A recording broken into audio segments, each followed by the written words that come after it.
के राष्ट्रीय अध्यक्ष चौधरी सुनील सिंह जी ने दिल्ली में बीजेपी जीत और केजरीवाल की हार पर प्रतिक्रिया देते हुए कहा कि जिस तरीके से आम आदमी पार्टी के नेताओं को जेल में डाल दिया गया, वह आम आदमी पार्टी को दिल्ली में काम करने की अनुमति नहीं दी गई।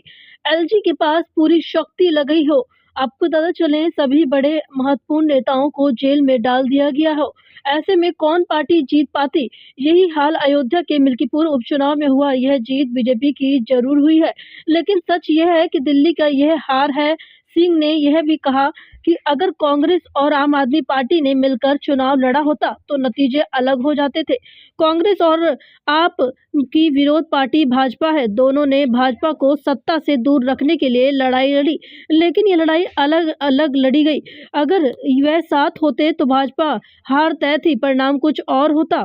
आपको पता चले वहीं सिंह ने यह भी आरोप लगाया कि भारतीय जनता पार्टी की यह जीत नहीं है, यह मशीनरी की जीत है। जिस प्रकार से उन्होंने लोकसभा में जीत हासिल की है, उसी प्रकार से महाराष्ट्र के चुनाव को जीता, हरियाणा के चुनाव को जीता और अब दिल्ली के चुनाव को जीता और आने वाले वक्त में बिहार के चुनाव को भी जीतेंगे। चुनाव आयोग पार्टी के आपको पता चले कठपुतली बनकर रह गई है। लोकतंत्र को बचाने के लिए देश और प्रदेश में जनता को जागना होगा। इसी देश में जब तक मशीनों से चुनाव होते रहेंगे, तब तक बीजेपी जीत सुनिश्चित है। इसीलिए इस लड़ाई में सभी पार्टियों को एकजुट होकर, एक मत होकर देश में मशीनरी से होने वाले चुनाव को बहिष्कार करना होगा।